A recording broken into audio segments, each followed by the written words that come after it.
Okay, so forearm, wrist, and hand. So we know that the proximal end of the forearm attaches to the humerus by way of the elbow.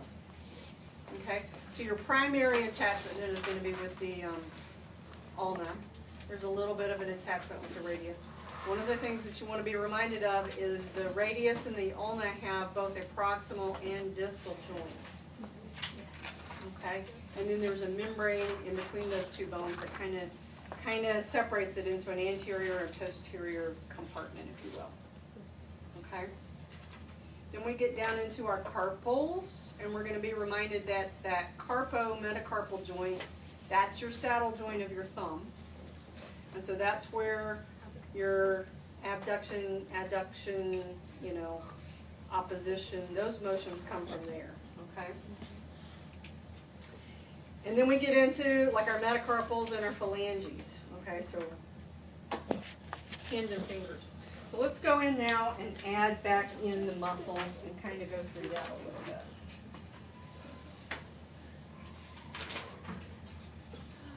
Ta-da! That's interesting. Crap, I've got to learn all those origins and insertions. We're not going to get so wound up with origins and insertions in the forearm and the wrist and the hand. But you need to look at these pictures because you see how we've got lots of muscle mass up here. And you can see these long skinny tendons coming down through here. Okay, I don't know if you can really see it, but like you basically have two sets of tendons that come down to your fingers. So one set is going to stop here, and then the next set is going to go all the way to your tip. Okay, so the one that stops here actually has like a little opening in it for the other one to slide through. Okay, so it creates a pulley to get this done. Okay, that's where you get, you know, that's how you can, you know, like separate some of those movements out to really get that dexterity. Okay, part of it. Okay, so the biggest part that we want to think about is if you come back to the, like, put your hand on your medial and lateral epicondyles. Okay, and flex real hard. What do you feel? Which muscle mass do you feel popping up? Should be the medial. Then go the other way. And you're doing your elbow. Just do your wrist. Oh. Keep your elbow straight. We're talking wrist. Oh, sorry. Keep your elbow straight. See, that's, you got to watch your patients because they cheat on you. And you quit cheating. Oh, yeah. Okay, so elbow nice and straight. Now extend, and what do you feel? Pops up on the lateral side, doesn't it? Yeah. Okay. Okay, so here's a built-in cheat sheet.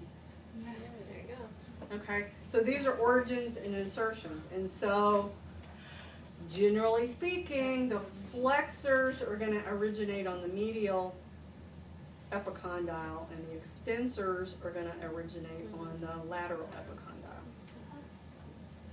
Okay, as it plays out, medial epicondyle, so that's your flexors.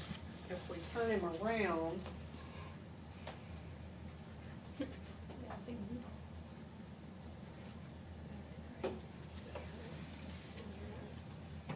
Okay. Lateral epicondyle, there's your extensors. Okay? So flexors, extensors.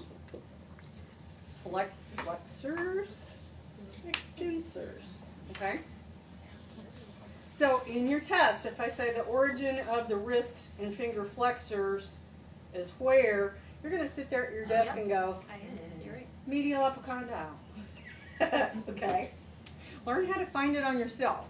One of the things, you know, you were asking me how to study. One of the things you can do is if you have an idea of where things should be and you have an idea of what they should do, then you can actually put your hand there and contract that muscle and feel it. Okay?